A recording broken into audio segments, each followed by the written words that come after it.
The Manhattan skyline shimmered under the blush of a dying sun, its towers and glass spires casting long golden shadows across the city, like sentinels of ambition. From the 62nd floor of Cross Global headquarters, Nathaniel Cross stood still, his reflection faint in the window pane, whiskey glass in hand, tie loosened at the collar. He looked like the man with everything, the empire, power, and mind that never lost a deal. And yet, his grip tightened slightly around the tumbler, not from the warmth of the bourbon, but from the cold realization settling deep in his chest. Something was slipping, not from the markets, nor boardroom politics. It was something he couldn't quantify, couldn't file, couldn't bury beneath spreadsheets or hostile takeovers. It had a name: Amara Bennett. He took another slow sip, letting the fire trail down his throat as his thoughts returned, not to stock performance or merger contracts, but to the woman who had walked into his world 3 months ago and shattered its flawless symmetry with nothing but her mind, her voice, and those amber eyes that saw through everything. It started on a Tuesday. Rainy, unassuming. Security had stopped her in the marble lobby, unsure whether a woman, black, unapologetically poised, carrying nothing but a portfolio and a stare that dared anyone to underestimate her, truly belonged upstairs. She hadn't raised her voice, but her words were sharp enough to slice through pretense. "I don't need permission to walk into the job I've already earned," she had said calmly, flashing her credentials. "If Mr. Cross has an issue, he can take it up with the board that unanimously approved my appointment." When her words reached him, Nathaniel had just stepped out of an elevator, still on a call with the Tokyo investors. He stopped mid-sentence. There she was, standing in a sea of suits, unshaken, regal.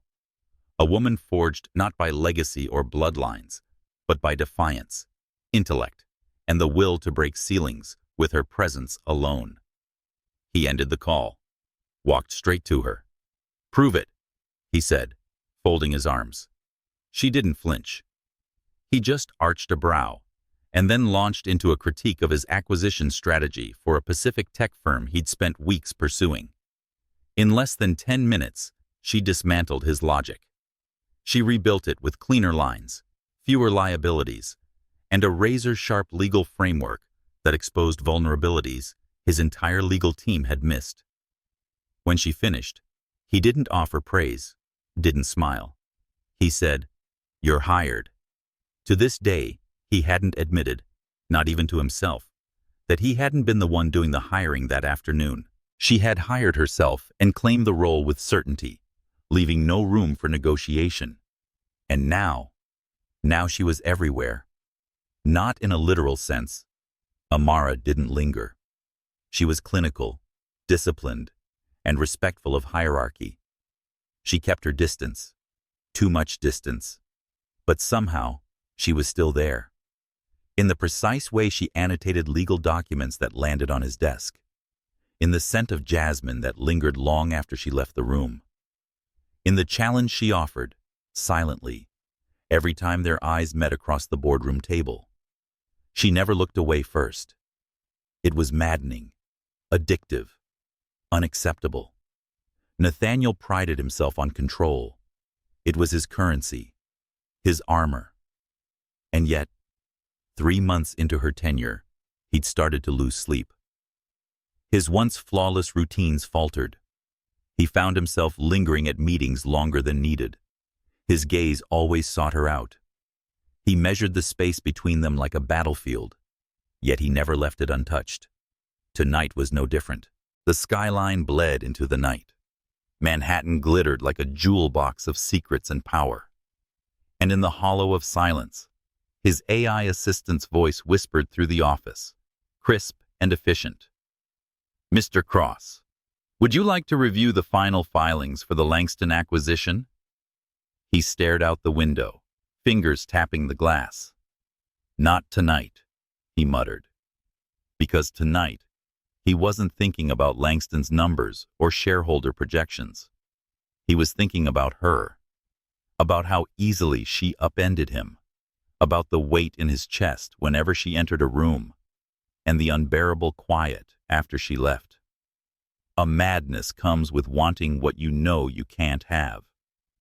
He'd seen other men fall victim to it. He had always judged them for it. Now he wasn't sure if he should pity them or envy the courage it took to surrender.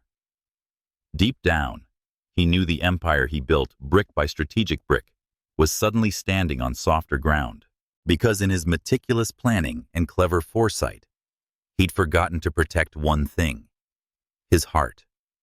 And Amara Bennett? She was the one woman who might take it from him without asking for permission. If this story stirred something in you, stay with us. If you've ever been haunted by someone you couldn't quite touch, someone who challenged you in ways words couldn't describe, this isn't just a love story. It's a reckoning. And if you'd like to walk the rest of this journey with us, don't forget to like, leave a comment, or follow this channel. Not because we asked, but because some stories you don't walk away from. We'll see you in part 2, where power begins to tremble and love starts to speak. The rain had already stopped when she walked into his office for the first time. Not storming in, not like that first day in the lobby, but quietly, efficiently, the way a woman does when she knows she has every right to be in the room and doesn't need to prove it anymore. Nathaniel looked up from his desk as the door softly closed behind her. She wasn't early. She was never early. Always precisely on time, like a clock set to an internal rhythm unaffected by the world's noise. Your assistant said you wanted to review the Langston brief together, Amara said, her voice composed, untouched by emotion. Her dark hair was twisted into a low knot, a single curl trailing just above her collarbone. She wore slate gray today, a shade most would call neutral, but it looked like purpose on her. He gestured to the leather chair across from him. I did, he said, not trusting himself to say more. She sat, crossing one leg over the other. Her skirt creased sharply at the knee. Her hands moved efficiently as she unfolded her notes, highlighting key points in yellow, her pen underlining terms with that same precision he'd come to associate with her mind. But he wasn't looking at the notes. He was looking at her hands. How graceful they were. How steady. As if they belonged to someone who never allowed herself the luxury of shaking. I've flagged 2 clauses in Langston's proposed contract that give them silent veto power on future investments, she said, tapping her index finger against the margin. If we let it slide, it'll undermine your next expansion phase in Southeast Asia. Nathaniel leaned forward. My legal team already reviewed this. Her lips curled, but not into a smile, more like a quiet recognition of the limits of his confidence. With all due respect, your legal team missed it. Of course they did. And of course she didn't, because she never missed anything. He took the document from her hands, more to feel the warmth of where her fingers had been than to reread it. But her scent drifted across the space between them. Jasmine and ink, and something uniquely Amara, and the edges of his self-control wavered. I'll pull the expansion proposal until the clause is amended, he said, voice low. She nodded once, crisp, professional. Smart. He hated how much he liked that word coming from her. For a few seconds, neither of them moved. The silence was not awkward, but it was charged. The way silence becomes when 2 people are too aware of the air they share. The hum of the city below filtered through the glass, far off and indifferent. Anything else? She asked, reaching for the following folder. Yes, he said, before he could stop himself. She looked up, met his eyes, and there it was, that flicker.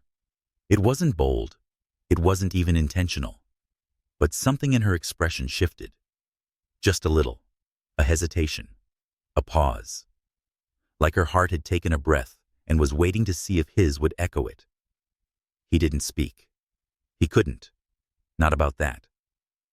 Instead, he picked up the following document and gestured toward it. Langston Shell Companies. You mentioned something in the morning meeting I want to go over. Her shoulders eased, almost imperceptibly. She moved to his side of the desk. Not around it. Beside him, she leaned down, her shoulder brushing his, and pointed at a diagram he hadn't noticed. Here, she said, tapping the paper. Langston's been routing assets through overseas subsidiaries. But the timing's off. Look at the quarterly filings. The delays are too synchronized. Someone's manipulating the flow. He could barely hear her over the sound of his pulse. I'll run a forensic audit, she added, turning slightly toward him.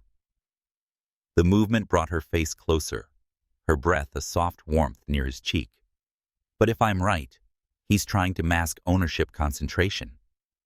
And then, just as suddenly, she stepped back. Professional distance reinstated. I'll have the report on your desk tomorrow, she said, closing her folder. Good night, Mr. Cross. He stood before she reached the door. Amara. She paused. Just her name. No title. No instruction. Yes? She asked, not turning around. He stared at her back. Straight, elegant, unwavering, and said nothing. She waited a second longer, then opened the door and disappeared down the hallway, leaving only the trace of her scent behind. Nathaniel stood silently, fists clenched at his sides, not in frustration, but restraint. Because this wasn't just an attraction. It wasn't even about admiration. It was something more dangerous. He trusted her. He trusted her in a way he didn't trust anyone else. Not the board, not Eli, not even himself, some days. It was trust born not of proximity or convenience, but of clarity. She saw him. Not the tailored version of him presented to the world. Not the polished man behind the title. She saw the fault lines and didn't flinch. And that terrified him more than any hostile merger or corporate threat. He turned back to the window, city lights blinking like Morse code across the skyline. He should have been thinking about Langston's manipulation, about timing, legality, and risk exposure. Instead, he was thinking about her voice.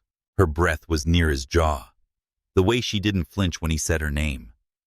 He was losing his grip, and he didn't know yet whether that meant falling or finally letting go. Tomorrow, the war with Langston would begin.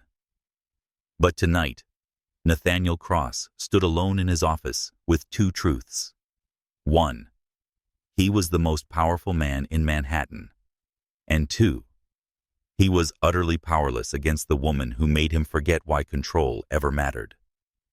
The morning came cloaked in a quiet tension, the kind that didn't shout or announce itself, but settled into the bones like fog in November. Nathaniel Cross stood in front of the mirror in his penthouse suite, adjusting the cuffs of his shirt with more force than usual.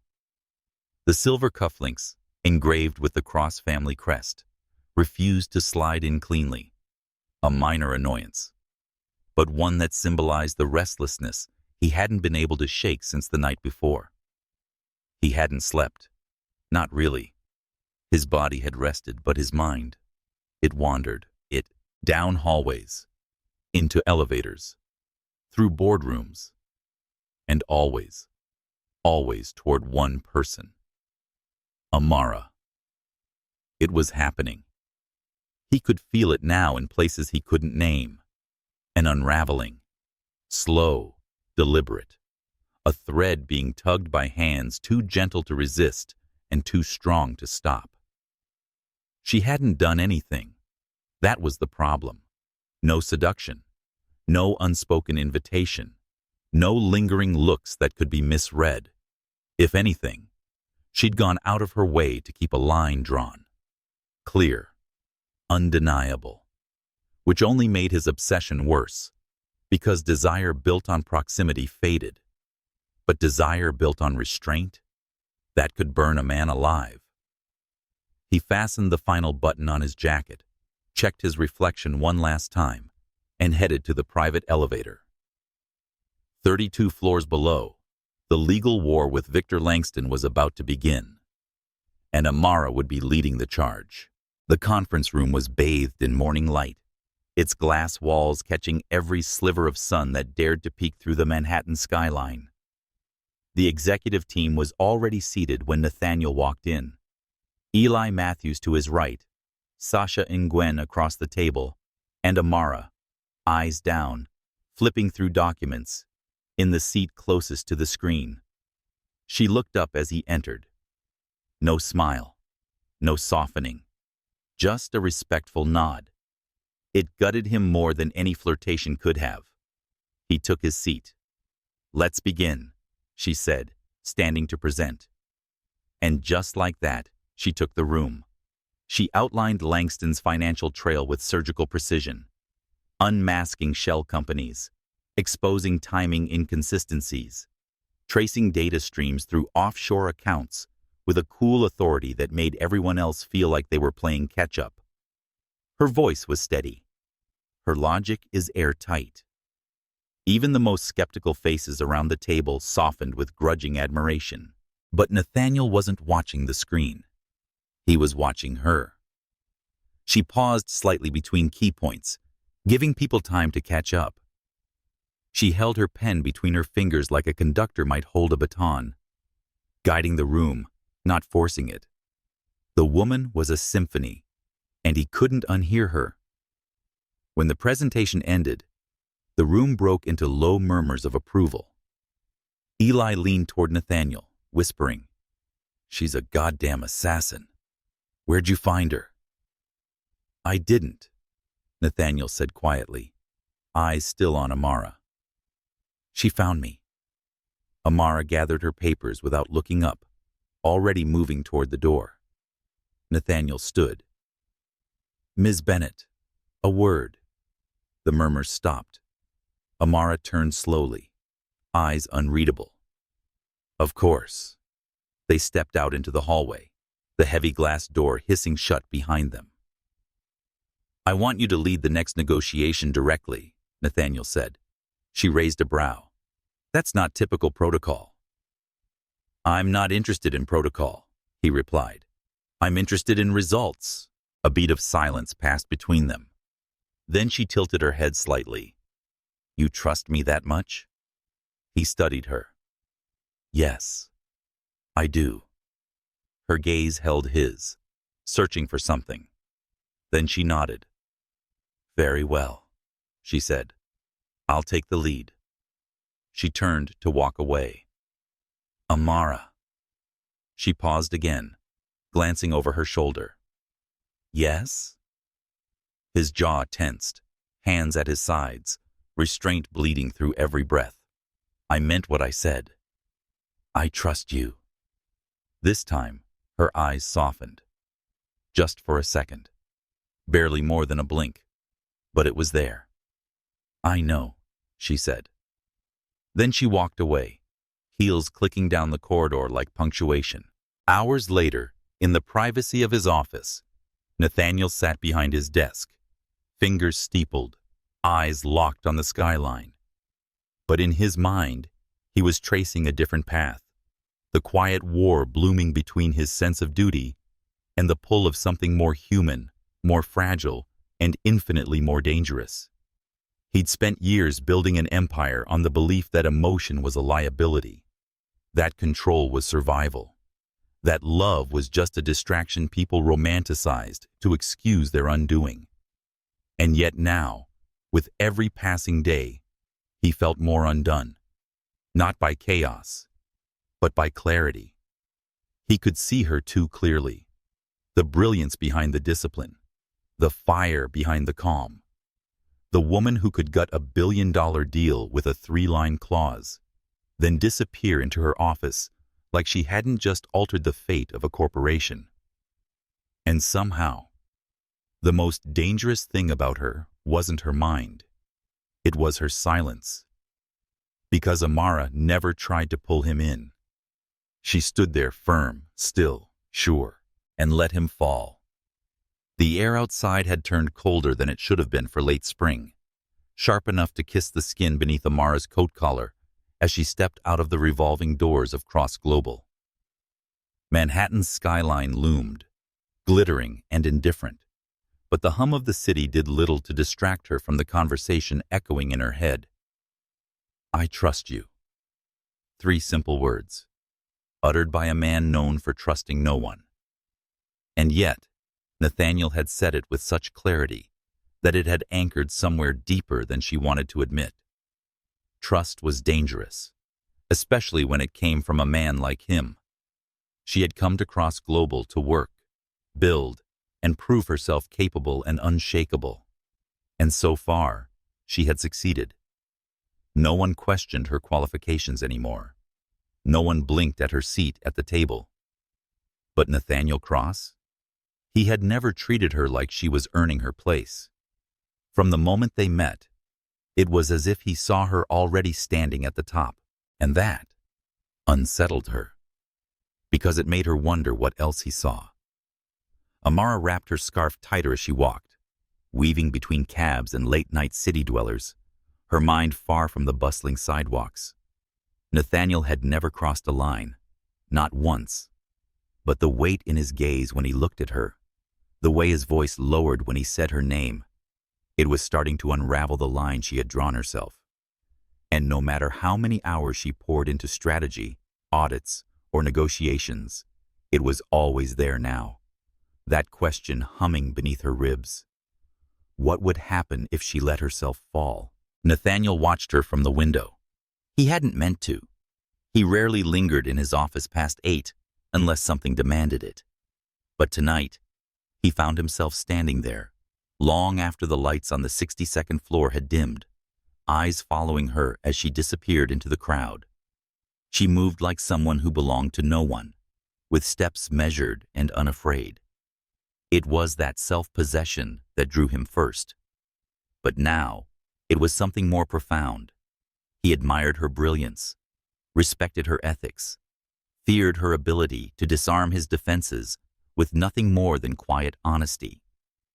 And yet, what haunted him most was how little he knew about her. She tucked herself behind professionalism so tightly that even her smiles were rationed. The only thing more immaculate than her work was her silence. She had given him her brilliance, her loyalty, but not herself.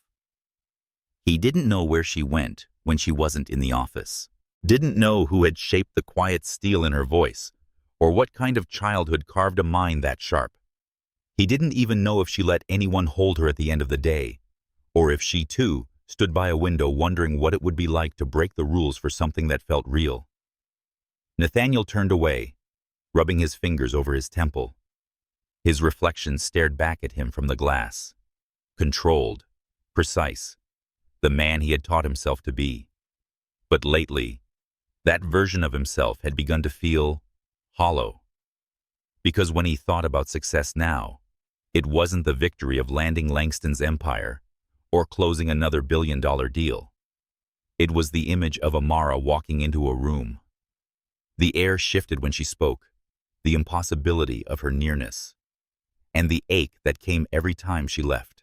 The next morning, Amara arrived at the office an hour early. The building was quiet, the stillness only broken by the distant hum of elevators and the soft buzz of overhead lights warming to life. She liked this time, before the city roared awake, before ambition drowned out thought. Her office overlooked the city's east side, where sunlight poured over rooftops and reflected off steel and glass. She set down her bag, opened her laptop, and lost herself in numbers, clauses, and red flags buried in Langston's acquisition trail. But even as she worked, his voice echoed, "I trust you." It had been a statement, not a plea. There was no manipulation in it, no expectation, just the truth. And maybe that was why it unsettled her more than any flirtation ever could. Because it didn't demand anything, but it gave everything. She barely noticed when her door creaked open. "Am I interrupting?" She looked up, and for a moment, forgot how to speak. Nathaniel stood there, coffee in one hand, his jacket unbuttoned, tie slightly loosened, less perfect than usual, more human. "I didn't expect you this early," she said, recovering her voice. "Didn't expect you either," he replied, placing a cup on the corner of her desk. "Thought you might like a change from the burnt espresso downstairs." She looked at the cup, then at him. It was such a small gesture, insignificant by any standard, but it felt intimate. She picked up the cup. "Thank you." He didn't respond, just stood there, watching her. After a few seconds, he said, "I've been thinking about what you said last week about Langston's silent veto. You were right. Again." She tilted her head. "You sound surprised." "I'm never surprised when you're right," he said quietly. "But I am curious." "About what?" "You," he said without blinking. Her breath caught. "I know your resume. I know your education and your professional record. But beyond that, I don't know anything." "That's intentional," she said. He smiled, but it didn't reach his eyes. "I figured." Silence bloomed between them. Then softly she added, "People don't usually want to know more than what I can offer professionally. It's safer that way." Nathaniel stepped closer, not enough to breach her space, but enough to feel the tension tighten between them. "I do," he said. And for the first time, Amara didn't deflect. She didn't look away. She didn't smile. She just looked at him. Looked. And beneath the careful lines of her face, something flickered. Not fear, not desire, but recognition. A mirror. Of loneliness. Of restraint. Of two people too familiar with being seen only for what they do, and not for who they are beneath the surface.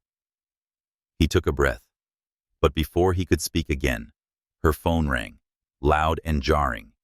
She looked down, saw the number, legal department, and picked up. "This is Amara." He stepped back, gave her a nod, and left without another word. But the door didn't close behind him like it usually did. It stayed slightly open, just enough to say, "I'm still here." And for the first time since she joined the company, Amara didn't feel entirely alone in that office. The next 72 hours unfolded like a symphony played too quickly, every note sharp, every movement breathless. Langston's legal team had responded with arrogance disguised as confidence. Their counterproposal was twice as thick, full of dense language meant to distract, to muddy. But Amara read it like a surgeon reads a scan, seeing the rot beneath the surface, not just the words above it.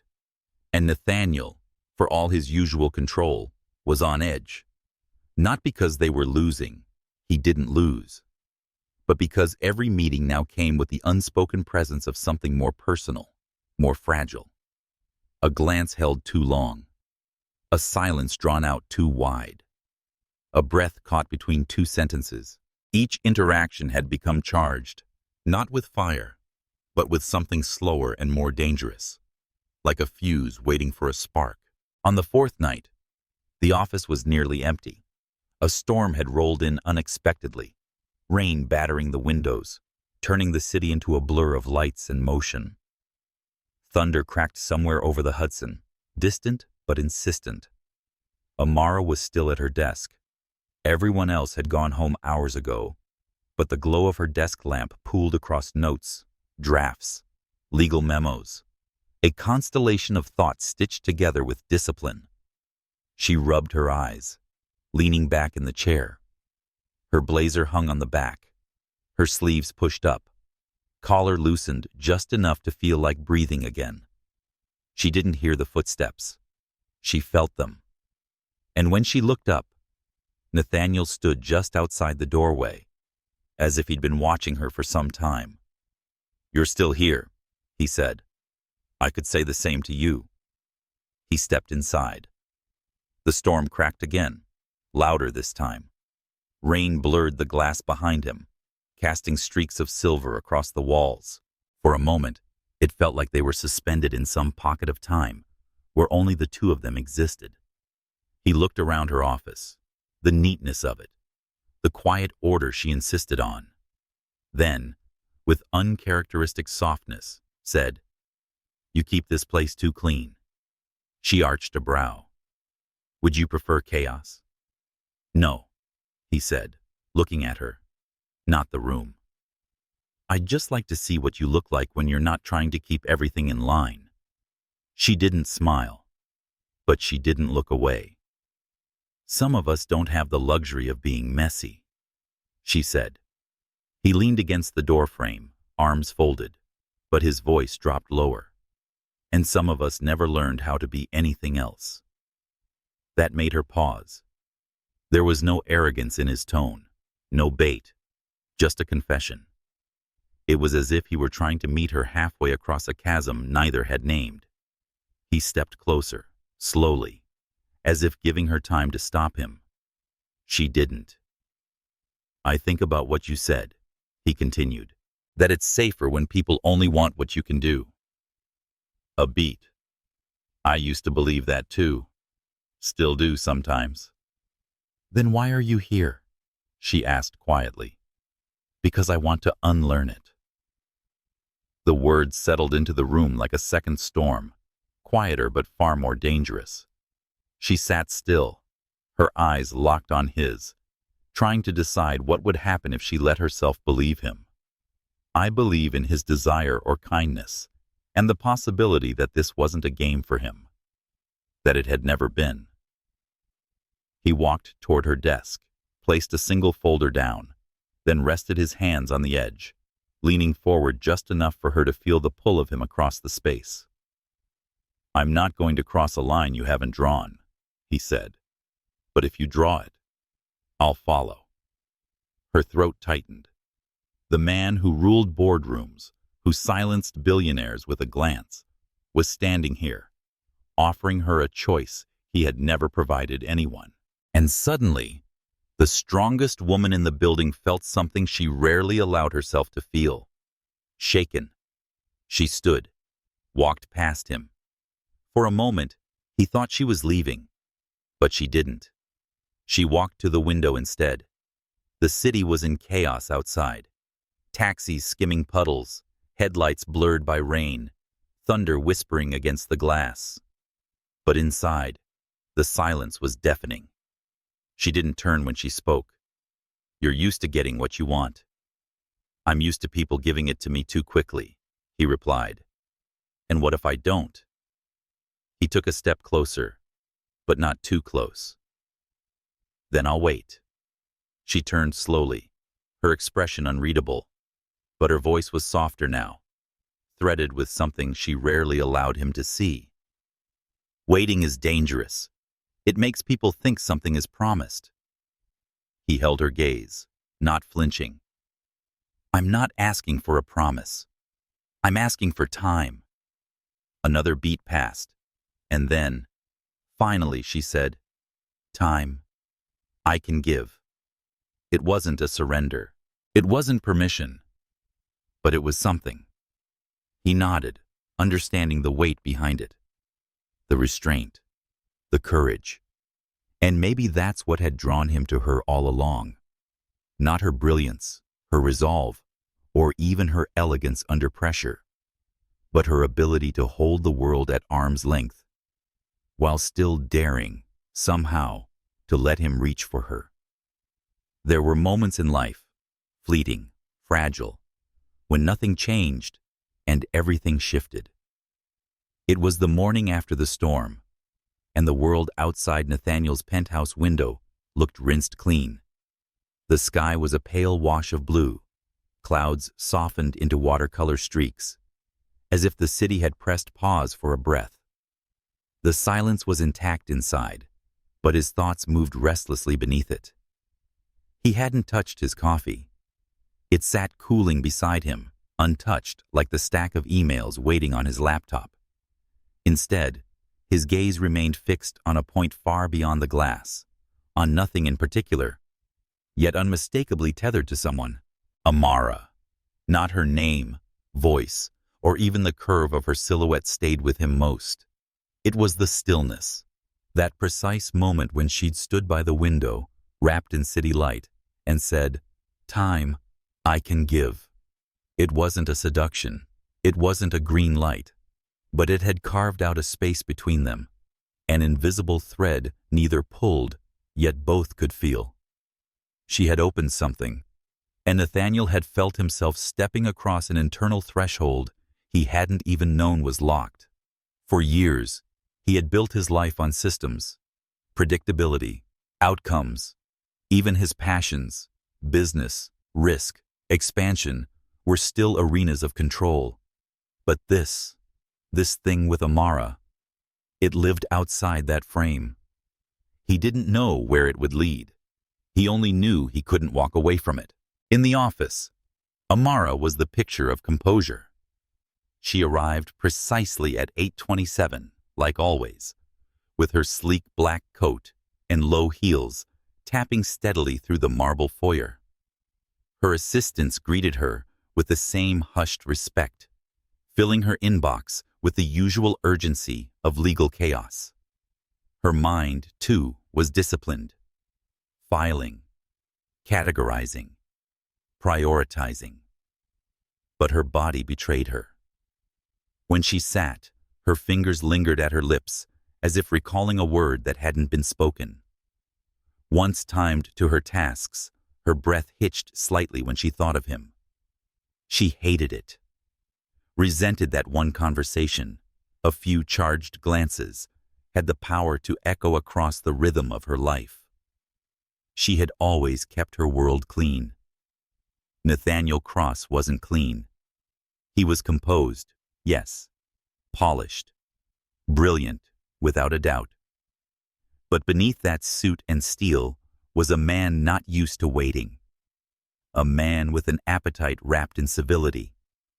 And now, he was waiting for her. Worse, he was patient, and patience in a man like that was never passive. It was deliberate. It was watching. It was a choice. Amara tried to work. She redlined a contract, scanned a memo, drafted a proposal. But with each click of her keyboard, she remembered the sound of his voice from the night before. "I'm not asking for a promise. I'm asking for time." And it wasn't what he'd said that unnerved her. It was how easily she had believed him. That afternoon, she reviewed the new Langston motion in the boardroom when Nathaniel walked in without knocking. No one commented. No one even blinked. He was the kind of man who didn't ask permission. "Ms. Bennett," he said, his voice even lower than usual. "May I steal 5 minutes of your time?" She closed her laptop with a measured breath. Of course. They stepped into the hallway. Not quite private, not quite public. That in-between place where risk hummed quietly. "Langston's team just filed another delay tactic," he said, offering a thin folder. She took it, fingers brushing his. A current, too brief to name, too sharp to ignore. "This puts us 2 weeks behind the acquisition schedule," she replied, flipping it open. "I want to meet them face to face. No lawyers, just principals." She looked up, brows slightly lifted. "That's unorthodox. I'm tired of proxies." "Then I'll go with you," she said. Their eyes locked. No hesitation. And then something changed in his gaze. Not colder, not warmer, just deeper. "You'd do that? For the company?" "Yes." "And for me?" he asked softly. She held his stare, didn't flinch.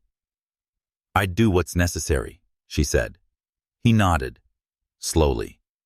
But something in his expression said he understood the answer beneath the words. She had drawn a new line, and he was still on the right side. The meeting was set for Friday, a quiet venue. No press, no advisors. Just Nathaniel, Amara, and Victor Langston. A man with charm as sharp as broken glass, and a reputation for swallowing companies whole. The day arrived, cold and dry. They flew out by private jet, silent for most of the flight, but not uncomfortable. Their energy was compact, focused, but threaded through with that tension again. That unspoken thread that kept pulling taut, then releasing. When they landed, a black car was waiting. The ride was short, but the silence in the back seat was longer than any conversation. Nathaniel finally broke it. Why law? She looked out the window, then back at him, because it was the one place where being right mattered. He smiled faintly. And you're rarely wrong. I don't allow myself to be, she said, but the edge in her voice was too polished to be pride. It was armor. And if you are, I don't stay wrong for long. They pulled to the meeting site, an old brick estate repurposed as a private club. Understated, intimate, dangerous. Amara stepped out first, the wind catching the hem of her coat.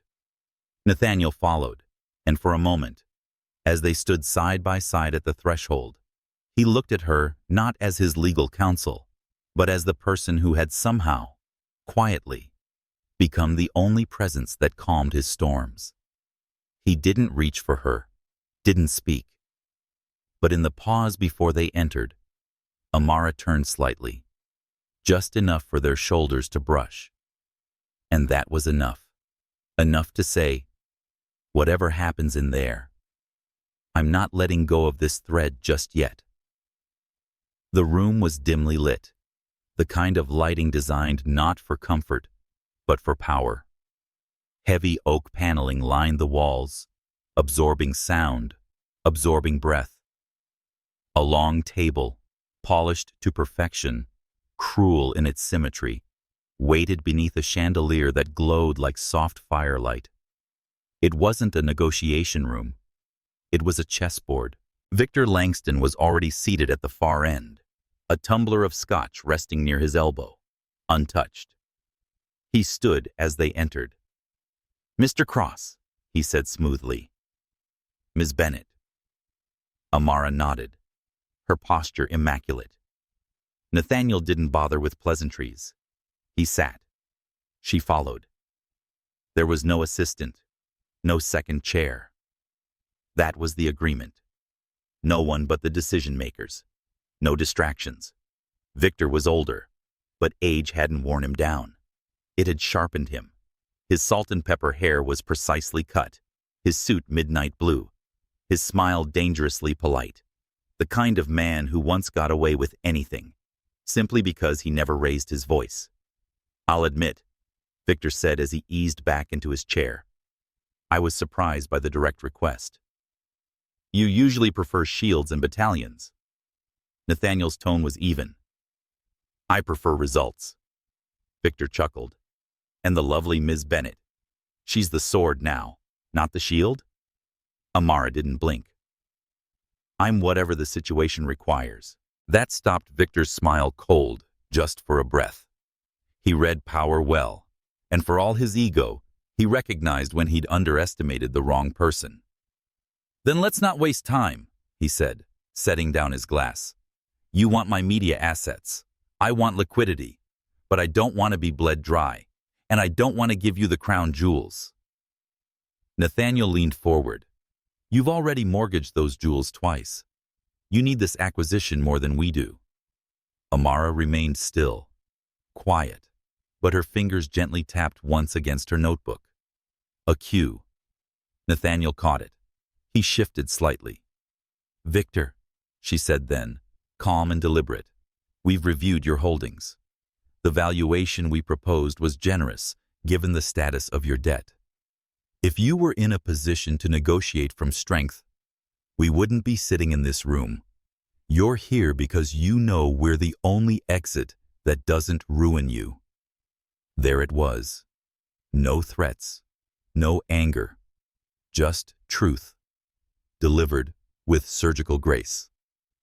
Victor studied her, that long, uncomfortable pause, where men like him decided whether to condescend or respect.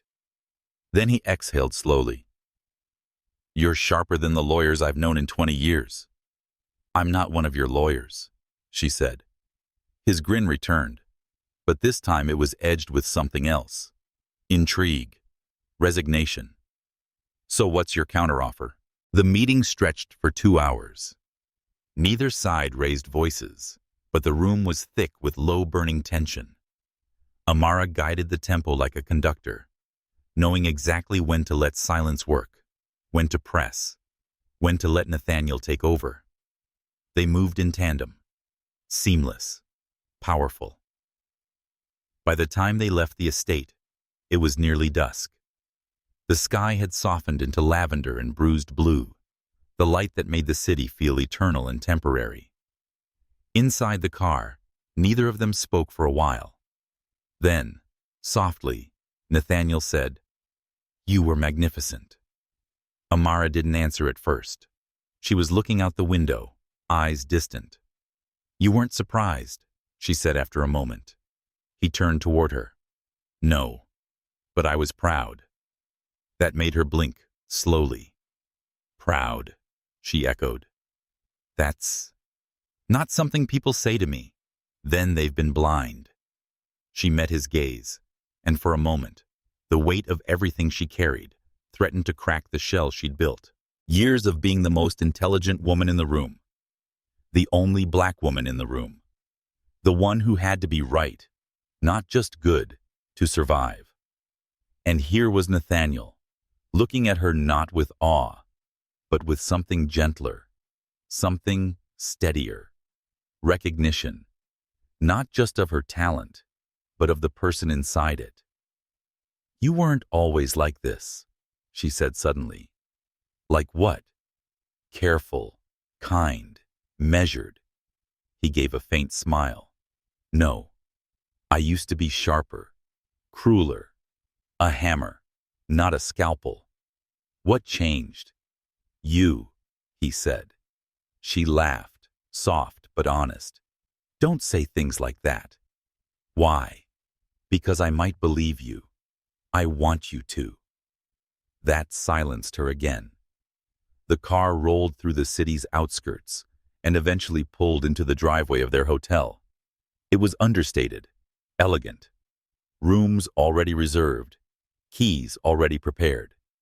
When they entered the lobby, the warmth of the lighting and the hush of luxury closed in around them. The concierge greeted Nathaniel with familiar reverence. "Two suites," he said to the man at the desk. But then he turned to her. "Unless..." Amara tilted her head. "Unless what?" Nathaniel hesitated, not out of doubt, but out of respect. He didn't want to suggest, didn't want to presume, but the question hovered there. Was this still just business? Or was the thread between them pulling tighter? She took her keycard from the concierge, and their hands brushed again. This time, her fingers lingered a second longer than necessary. "I'll see you in the morning," she said, voice barely above a whisper. He nodded. "Good night, Amara." She turned toward the elevator. The doors closed behind her, and Nathaniel was left alone, but untouched. There had been no kiss, no touch of skin, but the restraint between them had never been more intimate. And as he made his way to his suite, he understood something clearly for the first time. This wasn't the kind of story that burned bright and fast. This kind of smoldered until it couldn't be held back any longer. Morning broke slowly. The thick, heavy, and unwilling hotel curtains allowed only a slim ribbon of gold to sneak across the floor. Amara lay still in the bed for a moment, eyes open but unmoving, listening to the hush of the city beyond the windows, the murmur of distant water pipes, the rhythm of her breath. She had not slept well, not for lack of comfort. Her suite was impeccable, but because something had shifted, just slightly, beneath the surface of everything she thought she had managed. She'd gone to dinner alone the night before, ordered risotto and a glass of wine, and let the silence stretch across the table like a companion. But even then, she could feel him. Nathaniel's presence wasn't loud. It was like a heat that lingered after the flame was gone, a trace of something she couldn't shake off. He hadn't called and hadn't knocked. And that restraint, it wasn't distance, it was discipline. And strangely, it made her feel less in control. She rose and dressed deliberately. Crisp ivory blouse, navy trousers, hair pulled back into a smooth, low bun. She looked at her reflection not to admire, but to confirm that everything was still in place. Every line, every expression. Composed, professional. But even as she applied a final touch of gloss, her fingers hesitated. He saw through that gloss, through all of it. And for the first time in a long time, Amara wasn't sure if she wanted to stop him. Downstairs, Nathaniel was already at the breakfast table on the terrace. The hotel's private garden was still fabulous from dawn, but the early sun lit the edges of his features in soft relief. His jaw, the curve of his temple, the strong, silent line of his focus. He didn't look up when she approached, but he said her name before she could speak. Amara. Her heart did something inconvenient. She sat opposite him and unfolded her napkin with unnecessary precision. "Did you review Langston's counterdraft?" she asked, diving into work like a shield. "I did," he said. "And I also ordered you the grapefruit and rye toast. You never eat enough in the morning." That threw her. Not the food, she could ignore that, but the "you never eat enough" part. That implication that he watched her. Remembered things. Things she didn't consider worth remembering. "You shouldn't assume," she said quietly. "I don't," he replied. "I notice." Their eyes met. It wasn't flirtation. It wasn't a fire. It was something slower, something more dangerous. She reached for her water. He returned to his espresso. They ate in silence, broken only by the occasional clink of silverware. But the air was thick with unsaid things. Questions curled between every word like shadows around candlelight. Finally, when the plates were cleared and the server disappeared, Amara leaned back slightly. "I've worked with powerful men before," she said. "You're not the first who's been intrigued." His brow lifted slightly. Intrigued? She didn't soften. Attracted. Curious. Temporarily fascinated by the woman who doesn't fall into your orbit like the others. Nathaniel didn't respond at once. Instead, he folded his napkin and set it down. Then he met her eyes with a steady calm that made her chest tighten. "And do those men usually sit across from you?" he asked, without making a move? Without expecting you to entertain their attention? Without assuming that because you're brilliant, you must also be lonely? Her throat went dry. "No," she admitted. "Then don't confuse me with them." Amara looked away, suddenly unsure where to place her hands. He continued, softer now. "I don't want you because you resist me. I want you because when you speak, I listen differently. Because when you enter a room, I stop being the most powerful person in it. Because when you look at me like that." She looked up, slowly. "I forget how to pretend I don't feel anything." The wind moved gently through the leaves above them. She blinked once, then again. "You speak like someone sure of himself," she said, voice like silk over glass. "I am," he said. "But that's not the same as being sure of you." She smiled faintly, a touch of sadness in it. "Then, let's not pretend we're in a story where this ends cleanly." "I'm not afraid of the mess," he said. "You should be." He reached into his jacket, pulled a folded paper, and slid it across the table. "What's this?" "Our updated terms, including Langston's partial concession." She unfolded it, eyes scanning, sharp, exact. The numbers were solid. However, at the bottom, One extra clause was beneath all the legal structure and commercial strategy. Clause 38B. All counsel to retain the right of professional withdrawal in case of personal conflict of interest. Her eyes flicked back up. He didn't explain. He didn't need to. He was giving her an out, an open door, a path to step away from this if things became too personal, too complicated. He was offering her safety, not from him, but from herself. Amara folded the paper carefully, as if it were something far more fragile than it looked. And for the first time, she said something she hadn't dared say aloud until now. "I don't know if I can do this without breaking something." "Then we'll break it," Nathaniel said. "Together." She rose. He didn't follow. She didn't expect him to. But just before she turned to leave, she said over her shoulder, "I'll need time, not patience. Space to feel what's mine, before I share any of it." He nodded once. No argument, no negotiation, just respect. And in that quiet moment, something far more potent than desire passed between them. A promise, unspoken, but binding all the same. The days that followed were precise and wordless.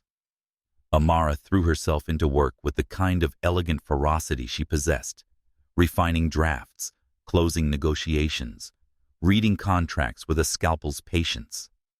She didn't cancel a single meeting, and she missed no details. And yet, something in her rhythm had shifted.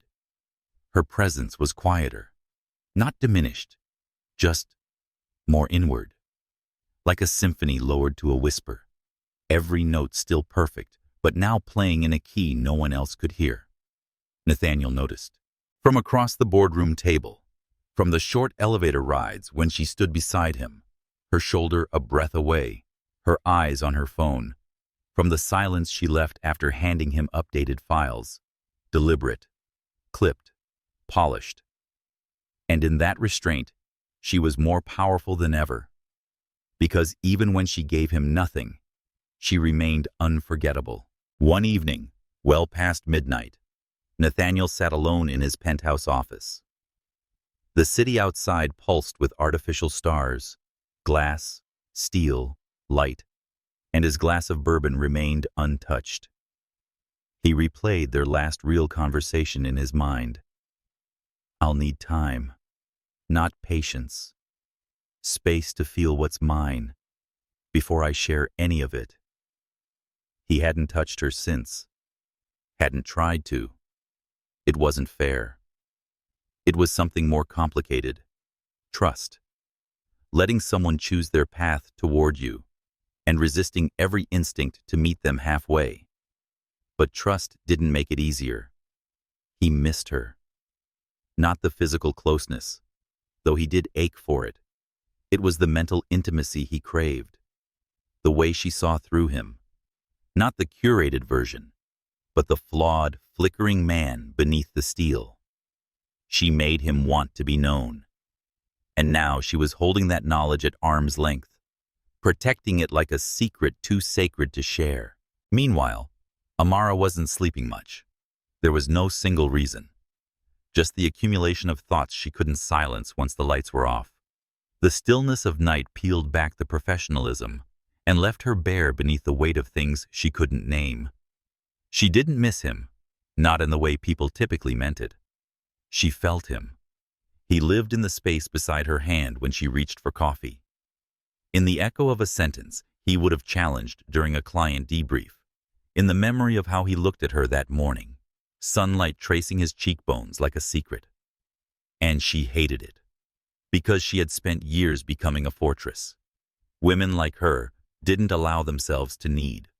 But with Nathaniel, it wasn't needed. It was recognition. She'd seen something in him the first time they sat across from each other in a conference room filled with billion-dollar egos. He hadn't flinched and hadn't posted. He'd listened, and then responded like she was an equal. She remembered thinking, "This is what power looks like when it isn't threatened." Now he looked at her like she was worth risking that power for.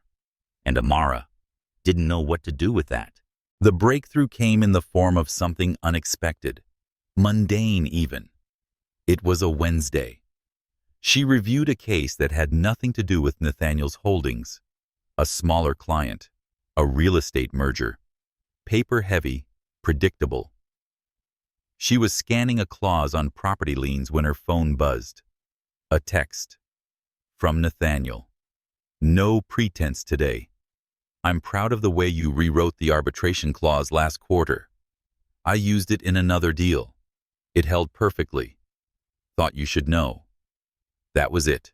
No emoji, no sign-off, no open door. Just acknowledgement. And it undid her. Because he had remembered something no one else had noticed. Because he'd not attempt to lure her in. He gave her what she needed without asking for anything in return in that one message. She stared at the screen for a long time. Then, slowly, she placed it face down and rose from her desk. She didn't call him, didn't reply. But that night, she didn't avoid him in the elevator. They arrived at the same time. She stepped in. He followed. They stood side by side, alone in the glass capsule, as it rose 37 floors. Neither spoke, but she shifted somewhere between the 13th and 21st floor, just an inch closer. Not enough to be overt, just enough that their hands could have brushed. He didn't move, didn't ruin the moment by reaching for her. But she could feel the way his breath paused, and when the elevator dinged and she stepped out without looking back, he remained inside, shoulders still, jaw tight, heart racing. It was the most contact they'd had in days, and it changed everything. By Friday, the Langston acquisition had been finalized. The victory was quiet, refined. No press conference. Just signatures, wire transfers, and a final meeting in the executive suite. Amara sat across from Nathaniel, and both of them were surrounded by neutral observers, legal counsel, and silent assistants. The last signature was his. He signed with a silver Mont Blanc, glanced at her once, and said only, "Well done." No ceremony, no applause. But his gaze lingered 2 seconds too long. After the others left, she remained seated. So did he. The room was quiet. And then she said, barely above a whisper, "I didn't reply to your message. I didn't expect you to. I read it." He nodded. "I thought about it for 2 days." Another pause. "Then I reread it." His throat worked as he swallowed, but didn't break the silence. She rose, slow and measured, walking around the table until she stood beside his chair. "I'm not ready," she said. "Not completely. But I want to stop pretending that I'm not thinking about you every damn minute of the day." He looked up at her, and she was struck, for the first time, by how tired he looked, how much effort it took for him not to reach out. So she did it for him. Her fingers found his, gently. She didn't hold his hand. She just touched it. A whisper of connection, a beginning. And in that one small act, without declarations or promises, Amara stepped into the space between silence and wanting, where everything real begins. The night fell like a silk curtain, soft, deliberate, unhurried. From the penthouse suite atop the Waverly, Chicago sparkled like it had something to prove. Lights blinked across the skyline, steady and defiant, as if the city didn't care who was watching. But the tension was not born of noise or chaos in one room. Behind a glass wall, and beneath the hush of understated luxury, it was born of stillness. Amara stood by the window, barefoot, her arms folded loosely as she gazed out. Her blouse was unbuttoned at the collar, sleeves rolled to her elbows. Not undone, just unarmored. Behind her, Nathaniel said nothing. He had invited her up after the final client dinner. Not with words, but with a look across the table and the quiet tap of a room key near her glass. No assumptions, no demands, just a question, unspoken. She had taken it. And now, here they were. Not lovers, not strangers, not a story that could be named yet. Just two people standing at the edge of something. He watched her, backlit by city lights, and felt a strange ache in his chest. Not desire. That would have been easier. This was more complex, like nostalgia for something that hadn't happened yet. "You're always this quiet after a win?" she asked without turning. Nathaniel's voice came low, "Only when it costs more than it should." She tilted her head slightly. "You regret the acquisition?" "No," he said. "I regret how long it took me to understand why I wanted it." That made her turn. She didn't speak, just studied him. And in the flicker of that moment, he saw the woman he'd spent months circling.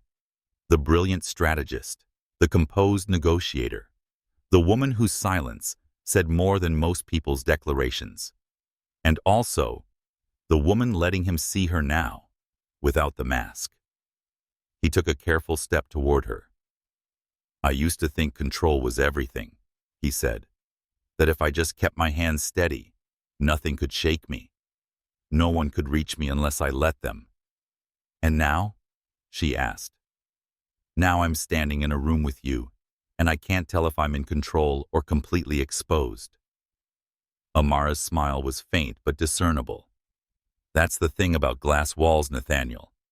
You think you're seeing out, but the whole time, people are seeing in." His eyes flicked to the window behind her, then back. "I've been watching you fight yourself," she continued, voice like velvet edged in steel. "Watching you try to hold on to every piece of order while part of you, some quiet part, is trying to feel something real." "And you?" he asked softly. "What about me? Are you fighting too?" She hesitated. Then, "No, I have already lost. A long time ago." His breath caught. He took another step. "I lost the moment you looked at me in that boardroom," she said, eyes fixed on his. "And instead of seeing someone to outmaneuver, you saw someone to understand." Nathaniel closed the space between them. But still, he didn't touch her. He let the pause stretch, like a final test. And Amara, for once, didn't break it with words. She reached up and undid the last button on her sleeve, folding the cuff back calmly, almost methodically. Then she looked up at him again. "It's not about control," she said. "It's about trust." He swallowed. "You trust me?" "I'm trying. That's more than I deserve." Her voice softened. "Maybe. But I think we both tire of only giving what we deserve." Then, without warning, she stepped into his space. Her hand moved slowly and carefully until it rested against his chest. Not in possession, just presence. He covered it with his own. And in that quiet, suspended breath between two people and everything they had held back, something shifted. It wasn't a kiss. Not yet. It was the moment before one. The air so charged, it felt sacred. Later they sat on the edge of the bed, not tangled, not consumed, just close. He had removed his jacket, sleeves pushed to his forearms, and his collar loosened. She sat beside him, one leg tucked beneath her, face turned slightly toward his shoulder. The silence between them was no longer uncertain. It was companionable. "I keep thinking about how we got here," she said. "Does it scare you?" "A little." "Why?" "Because it doesn't feel like moving fast," she whispered. "It feels like it's always been moving toward this." Nathaniel nodded, his voice quiet. "You once said I speak like someone sure of himself." "I remember. I'm not sure of anything right now," he admitted. Except this. If you left right now and said we were done, I wouldn't chase you." Her breath caught. "But," he continued, "I'd wait, however long it took." She turned toward him then, slowly, searching, and for the first time, there was no armor in her eyes, no distance, just vulnerability. "You make it hard to pretend I don't want more," she whispered. "Then don't." The kiss, when it came, wasn't urgent. It wasn't messy or desperate. It was deliberate, anchored, like the first note in a long symphony rehearsing in silence. Her hands found the side of his neck. His fingers brushed the curve of her spine, and when they pulled away, just slightly, it wasn't to break the moment. It was to breathe together in it, to be real, to be seen. Outside, the city blinked on, but inside that glass room, it was no longer about power, control, or restraint. It was about finally stepping into the light they'd both been avoiding, and finding each other already there. The morning after didn't feel like an ending. It didn't feel like a beginning either. It was quiet, unforced, suspended in a stillness that neither wanted to disturb. There was no need for dramatic exits or awkward words to fill the space. Amara woke before the sun, her body half draped in the softness of a linen sheet, her back to the man still sleeping beside her. She lay there for several minutes, eyes open, tracing the shapes of light that began to push against the sheer curtains. Nathaniel's breathing was steady behind her, neither shallow nor deep, but calm, like the world hadn't caught up to them yet. And she didn't want it to, because out there, in the real world, they had titles, roles, expectations. But here, in this room, she was just Amara, and he was just Nathaniel. Not CEO and counsel, not client and advisor, just two people who had finally stopped holding their breath. She turned slowly.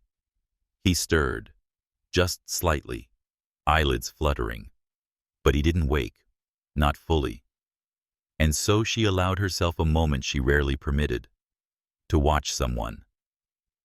There was an unguarded beauty in the way he slept. The furrow in his brow had eased, and the tension along his jaw softened. His hand, once always curled into something deliberate, now rested open on the mattress beside her. It was almost too much, because she knew this wouldn't be easy. And what terrified her wasn't the potential of heartbreak. It was the possibility that, for once, this might be real. That she might finally have stumbled into something not built on necessity, or strategy, or timing, but on something infinitely more dangerous, choice. By the time Nathaniel woke, she was already in the kitchenette, dressed in one of his crisp white shirts, sleeves rolled to her elbows, barefoot on the cool tile floor. She wasn't cooking, just standing there, sipping coffee, lost in the view. He leaned against the doorframe, arms crossed, watching her. "You make that shirt look illegal," he said, voice still half rough from sleep. She turned, arching an eyebrow. "That's your opening line?" He smirked. "You want something more poetic?" "No," she said, sipping again, "but a thank you might be nice." He crossed the room, barefoot, and took the mug from her hand. "Thank you," he said, sipping from the same spot she had. "For staying." Amara leaned against the counter. "I wasn't sure I would." "I was." That confidence again. He set the mug down, stepping closer. Not confidence. Hope. She didn't flinch, didn't move. But there was a shift in her expression, like a storm cloud lifting just enough to let one sliver of sunlight through. And that was all it took for Nathaniel to reach for her hand. She let him. "You don't have to define it right now," he said. "Whatever this is, I'm not asking you to make declarations or promises. Then what are you asking? Just don't disappear." She exhaled through her nose, gaze falling to the space between them. "I've spent years making sure no one could follow me," she said.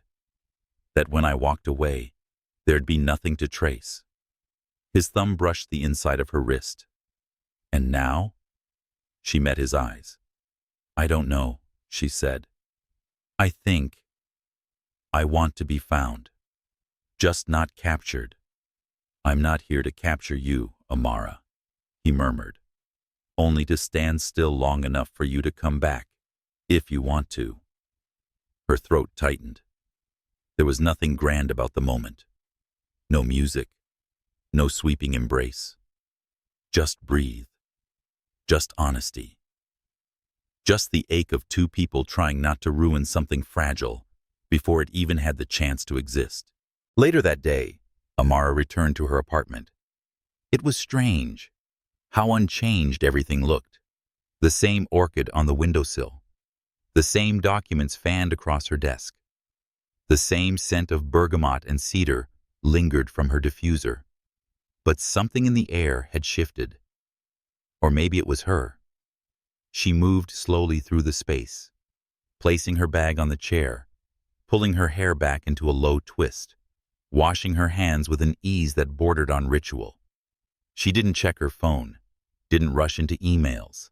Instead, she stood in front of her mirror and looked at herself, not searching for flaws, not fixing anything, just looking. Because for the first time in a very long time, she wasn't bracing herself for disappointment. She wasn't negotiating affection on a spreadsheet or calculating risks beneath a smile. She was beginning to believe that maybe, just maybe, there was room for a version of her life where tenderness didn't equal vulnerability, where intimacy didn't threaten autonomy. A man could want her not despite her strength, but because of it. Nathaniel didn't call that night, not because he was retreating, but because he knew that silence could sometimes be a gift.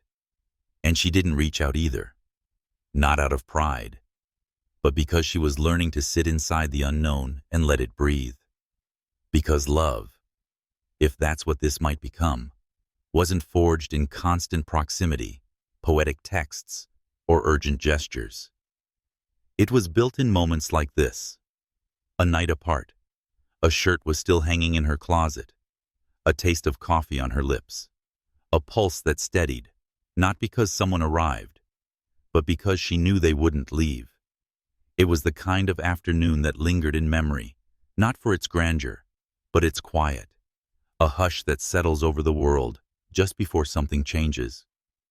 The sky was pale, undecided between rain and light, and the city moved beneath it like it always did, impatient, oblivious, endlessly forward.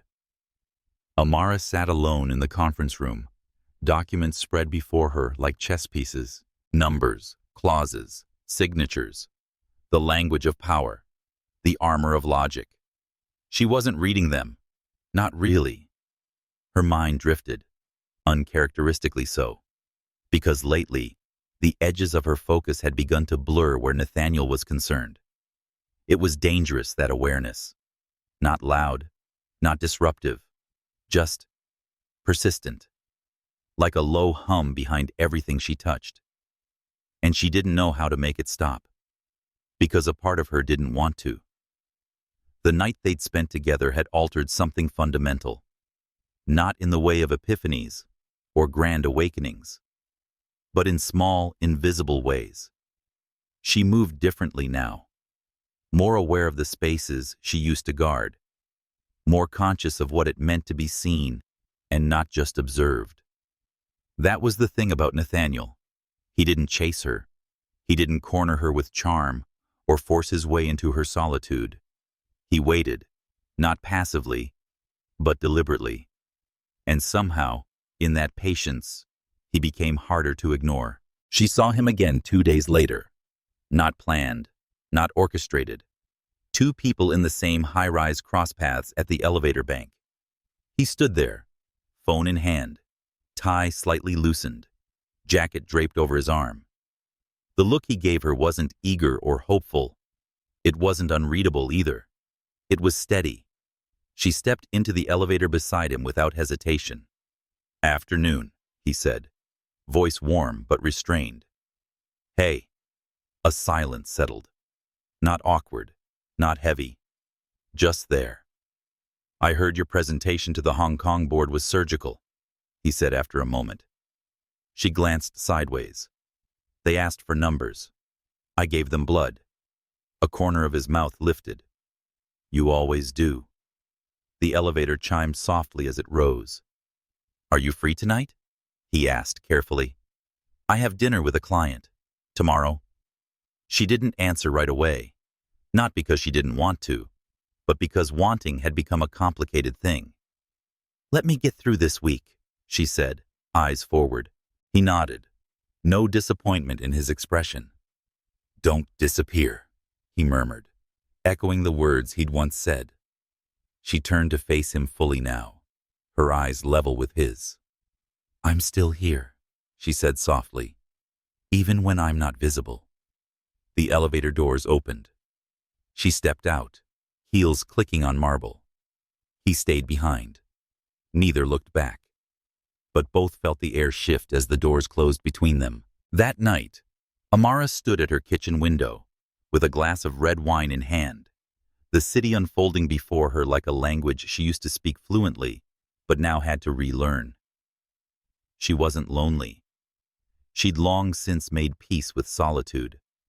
But she was thoughtful, and that was worse.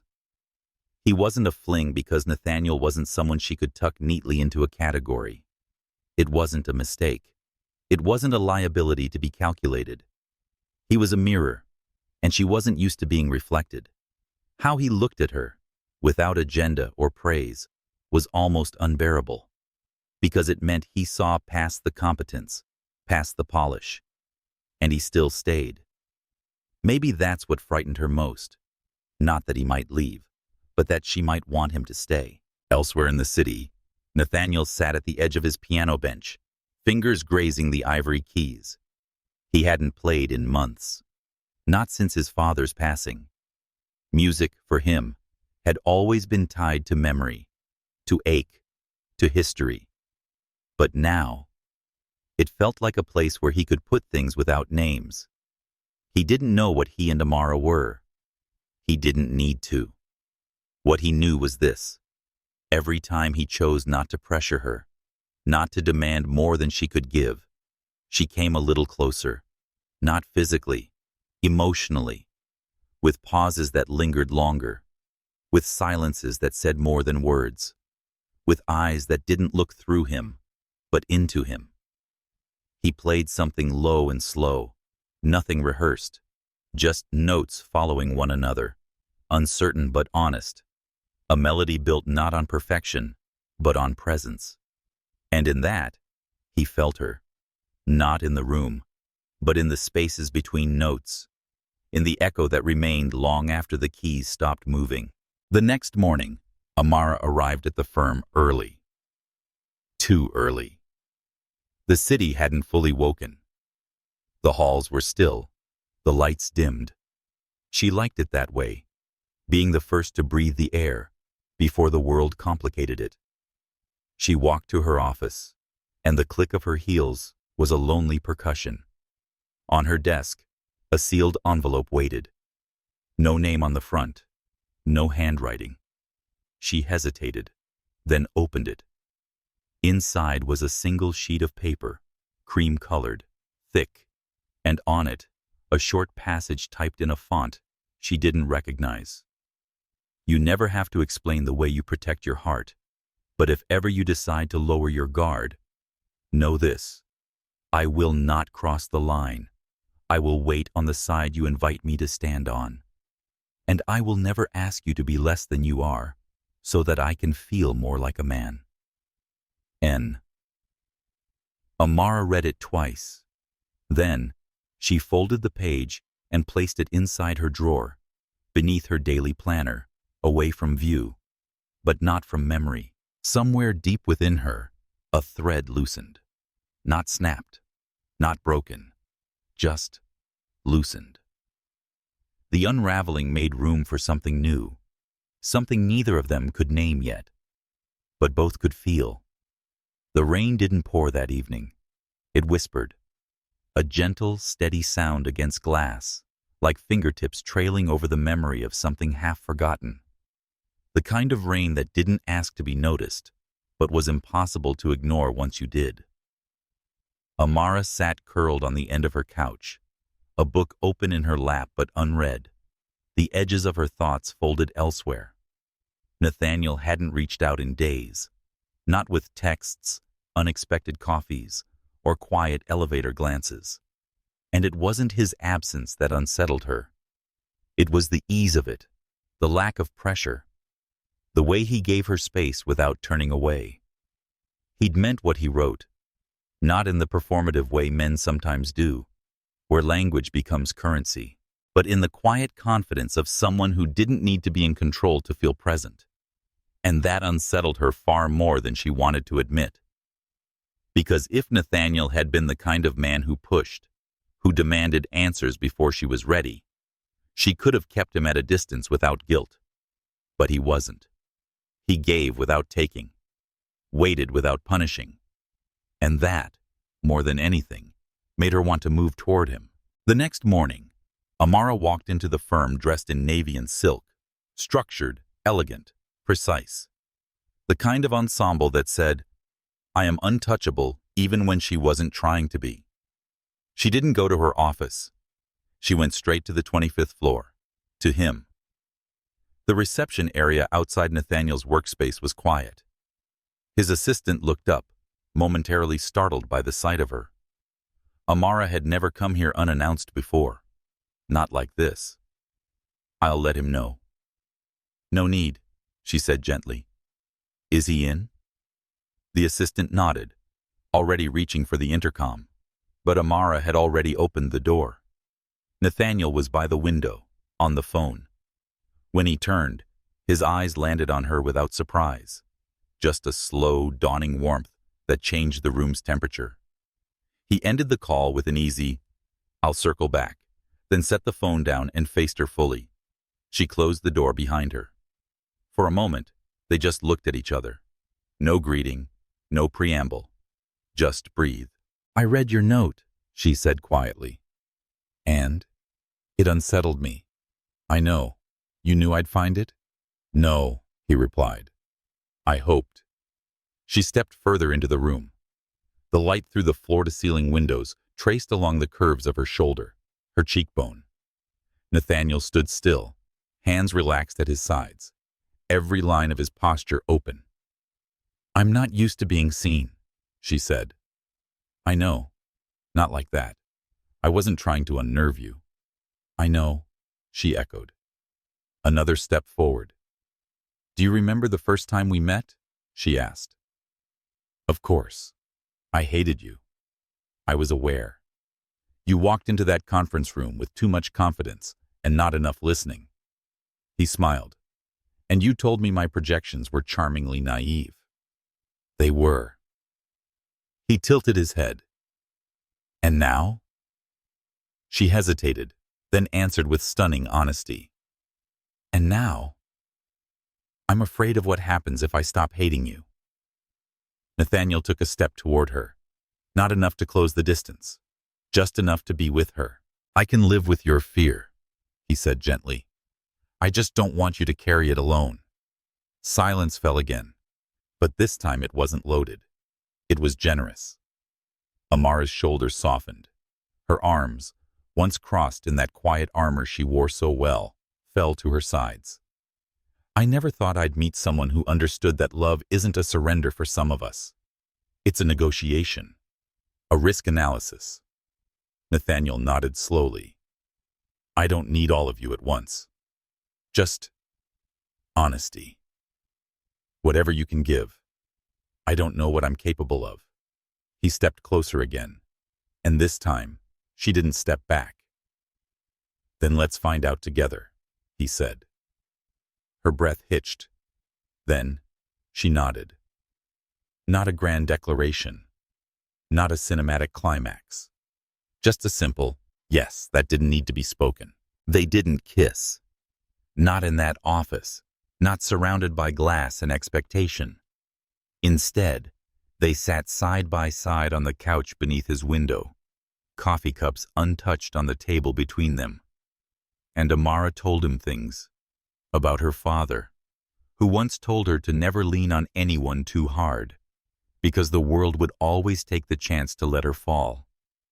About the woman she had been at 23, ambitious, brilliant, and lonely. About the deal she walked away from in London, because she realized she was starting to become the kind of person who couldn't sleep without her email open.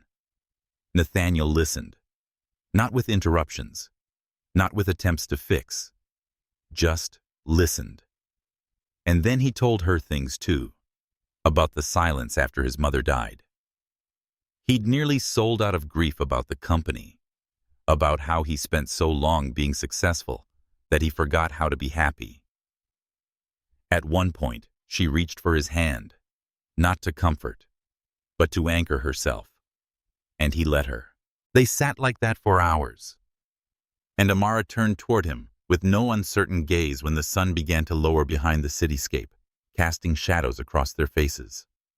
"I don't want a love that burns everything down," she said. "I don't want to be your fire," he replied. "I want to be the house that stands when the fire's gone." That made her breath catch. And this time, when she leaned in, there was no pause. Their kiss was slow, deep, not rushed by the need to define what they were, but by the understanding that something was already unfolding between them. Not a promise, not a plan, but a choice. To stay, to try, to keep moving closer. It was strange how the world kept moving. Cars filling streets, deadlines piling like snowdrifts, while something so quiet, so deeply internal, was shifting within her. Amara woke before dawn, not to alarms or urgency, but because her body had grown used to the stillness of morning. The apartment was wrapped in shadows that didn't scare but soothed, like being held in the arms of something bigger than herself.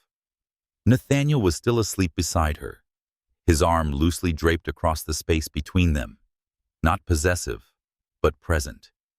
He didn't cling in sleep. He didn't reach out in a way that said mine.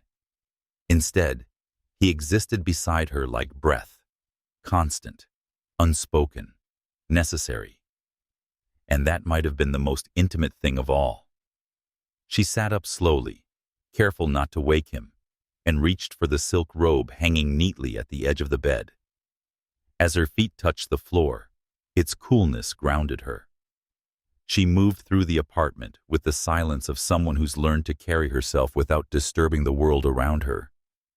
She made coffee, black for her, cinnamon in his. It wasn't love, not yet. But it was ritual.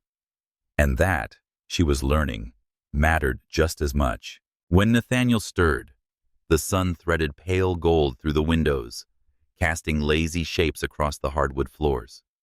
He blinked at the ceiling, then toward the empty half of the bed, his brow furrowed for a breath before he heard her steps. She came in holding 2 mugs, and something in his face softened. "You keep doing that," he murmured. "Doing what? Acting like you've always lived here?" She handed him the coffee. "Would that bother you?" "No," he said, eyes warm. "It terrifies me how much it wouldn't." She didn't reply, not with words, just a quiet smile that meant, "I know." They sat side by side on the edge of the bed, their knees brushing. No rush, no plan, just the low hum of awareness that the thing they were building was growing teeth and tenderness. Later that day, Amara had meetings to lead and contracts to finalize.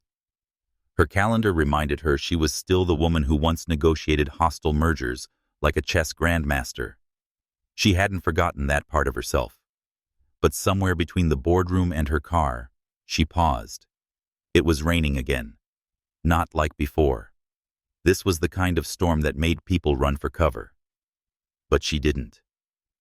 She stood on the steps outside the building, her coat open, letting the drops collect on her skin. Her reflection shimmered faintly in the glossy pavement, and for the first time in years, She didn't feel divided between who she was and who she should be. She was present. No mask, no armor. And she didn't hesitate to answer when Nathaniel called. Not texting, not emailing, calling. "You free tonight?" he asked. "Depends," she said. "Will there be jazz?" "Vinyl only." "And wine?" "I'll open something older than my last relationship." "Dangerous," she murmured. "Is that a yes?" "It's a maybe, but a soft one. That's all I need." That evening, she showed up at his loft with a bottle of her own. California red, bold and unapologetic, and a wrapped package. He raised an eyebrow as she handed it to him. "A gift?" "Not exactly," she said. "A truce." He opened it slowly, revealing a first-edition copy of Baldwin's Notes of a Native Son. His breath hitched, almost imperceptibly. "How did you know this is—" "Your copy is in the office," she said. "It was dog-eared to the same page for 6 months. Either you read one passage religiously or forgot it was there." He looked up at her, something unspoken widening in his chest.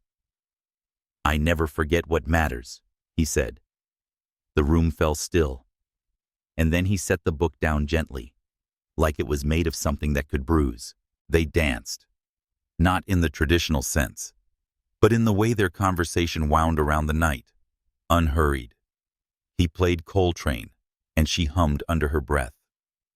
They shared stories neither had told anyone else, not because they were secrets, but because they were sacred. Nathaniel told her about the summer his father got sick, the year he was 21, when he learned what it meant to hold grief in his hands without letting it drown him. Amara told him about the college professor who once told her she was too practical to be poetic. So she built a life so sharp it cut anyone who tried to romanticize her. "You still write?" he asked. "Not anymore." "Why?" "Because my words always sounded better in other people's mouths." He reached for her hand. "Then maybe you've been reading the wrong stories." She didn't pull away, not even when his fingers traced the inside of her palm, memorizing the lines like cartography. And in that moment, her body stopped flinching from softness. Trust, she realized, wasn't a declaration. It was a series of small decisions. To stay, to speak, to open, even if just a little. As the night grew quieter and the space between them narrowed without urgency, Nathaniel kissed her again, not out of need, but reverence. And this time, Amara didn't brace for consequences. She let herself fall into the moment like someone learning how to float. Later, when they lay tangled in the quiet, legs hooked, hands lost somewhere in linen, she whispered into his collarbone, "I still don't know what we are." He pressed his lips to her temple. "That's okay," he said. "We're not a label. We're a beginning." Her eyes fluttered closed, and for the first time in years, she believed him.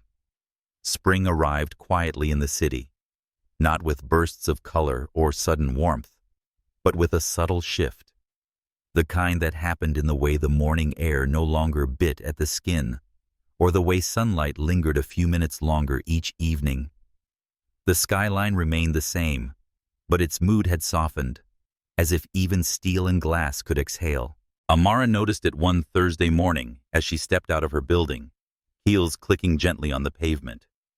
Her coat flared around her calves, and she wasn't gripping it closed against the cold for the first time in weeks. She breathed in and felt steady, not light, not ecstatic, quietly present in a way that had eluded her for years. Inside her bag was a key, small, unmarked, silver. Nathaniel had handed it to her 2 nights ago, not with ceremony, not with implication, but like passing someone an umbrella before a storm. He hadn't said, "I want you to move in." He'd said, I want you to feel like you can come and go as you please. And in those words, she'd heard something deeper. Not controlled, not possession, permission. Later that day, she sat in a midtown cafe, one of those rare places untouched by rush or pretense. A worn leather armchair hugged her form as she stirred oat milk into her coffee and scrolled through messages piled up like fallen leaves.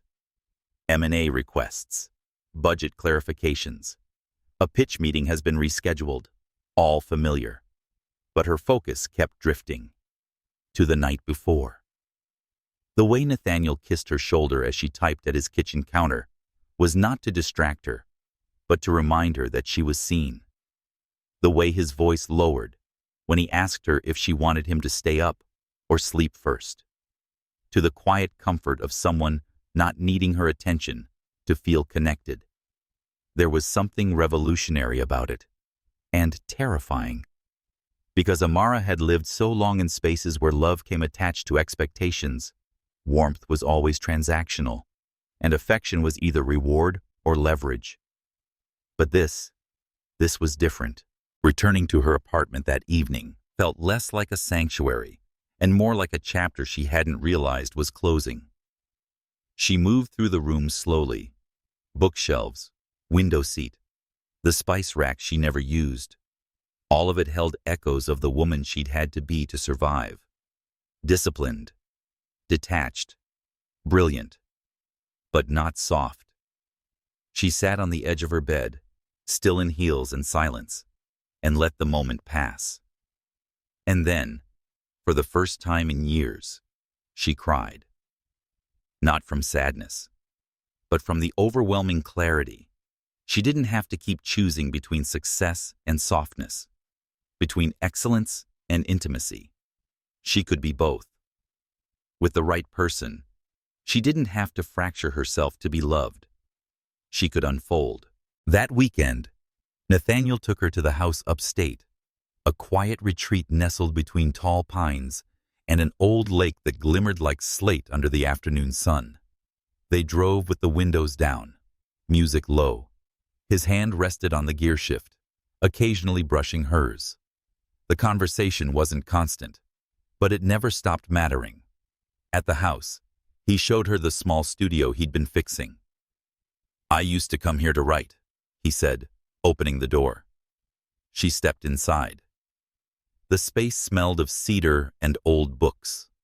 One window looked out onto the lake, another onto a clearing where wildflowers had begun to emerge. "Do you still?" she asked. "Not lately," he said. "I think I was waiting to remember what it felt like to say something worth keeping." She walked to the desk in the corner. On it sat a journal, bound in soft leather. Blank. "You think you'll write again?" He looked at her. "I already have." They spent the weekend in a rhythm that didn't need choreography. Mornings with coffee on the porch, afternoons walking along trails in silence, evenings filled with old records, and the occasional debate about which jazz saxophonist belonged in the Hall of Immortality. They cooked together. She diced while he stirred. She spilled wine on the counter. He wiped it clean without a word. And one night, wrapped in a throw blanket by the fireplace, she asked him something that had been circling in her mind for weeks. "What if I'm never easy to love?" Nathaniel didn't answer immediately. He reached for her hand, held it palm up like it was an offering. Then, without looking away, he said, "I'll learn the shape of every difficult part, and I'll love you anyway." Her throat tightened, because she believed him, and that, more than any grand gesture, was the most disarming thing. By the time they returned to the city, something had shifted between them. Not louder, not more defined, just real, in the kind of way that didn't beg to be explained. They still kept their separate apartments, for now, still lived their individual lives, but the door between them no longer closed with fear. It stayed open, and in that space they grew, not toward a destination, but toward each other, at a pace that honored what they'd survived. at a depth that neither of them had thought possible, at a softness that didn't make them weaker, but whole. Some endings arrive like thunderstorms, loud, unannounced, and utterly transformative. But others unfold like morning light through sheer curtains, slowly, gently, and so quietly you almost don't notice how much has changed until you turn around and realize you're no longer the same person you were when it began. Amara stood at the corner of 67th and Lexington, waiting for the light to change, the city humming around her. She had a meeting in 20 minutes, a full inbox, and a dozen things vying for her attention. And yet, her thoughts wandered not to what was urgent, but to what was true. To the letter Nathaniel had slipped into her handbag last night. No envelope, no occasion, just a folded piece of thick ivory paper and the scent of his cologne. She had read it 3 times, not because the words were hard to understand, but sometimes the heart needs permission to believe what it's always longed to hear. In the letter, he didn't promise forever. He didn't list reasons. He wrote, "With you, I no longer fear the quiet." It was the kind of line that shouldn't work. Too simple, too unguarded. But that was the thing about love that stayed. It didn't shout. It whispered. And Amara was finally learning how to listen. They didn't move in together right away. No declarations, no packed boxes. But some nights, she would arrive at his place with 2 bags and a worn novel tucked under her arm. And he'd greet her at the door, as if she'd always belonged there. Other nights, he came to hers, barefoot, carrying takeout and laughter. It wasn't about merging lives all at once. It was about weaving them, thread by thread. Sunday mornings were sacred, slow coffee, shared crossword puzzles, an occasional disagreement about whether breakfast should be savory or sweet. He still burned the toast. She still talked in her sleep. Some days they argued, over space, over time, over what it meant to choose someone without losing yourself. But the difference now? They stayed. They learned the language of coming back, of asking, "Can we try again?" and meaning it. One Saturday, months later, they visited an art exhibit downtown.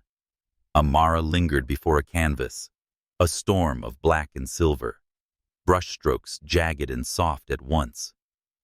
Nathaniel stood beside her, one hand resting on her back. "What do you see?" he asked. She tilted her head, thinking. "Not chaos," she said finally. "Movement, uncertainty, but not fear." He smiled. "That sounds a lot like us." She turned to him, quiet joy curling at the edges of her lips. "It's strange," she murmured, "how love doesn't always roar in.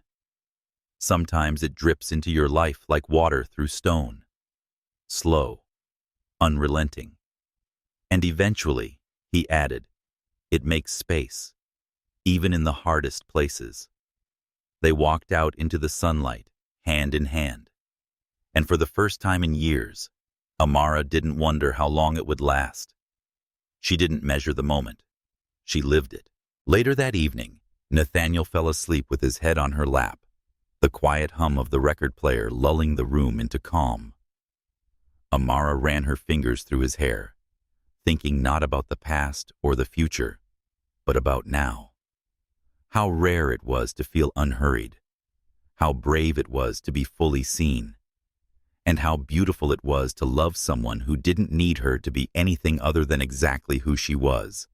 Not a version, not a performance, just Amara, whole, complex, soft in places she once was armored, strong in ways she no longer needed to prove. Sometimes love arrives late. Sometimes it doesn't come in the package we expect, or on the timeline we designed. But when it's real, it fits. Not perfectly, not painlessly, but truthfully. And that's what stays.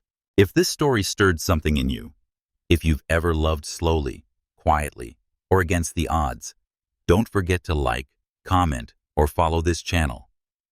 Because somewhere out there, someone's beginning is quietly unfolding, and your story is next.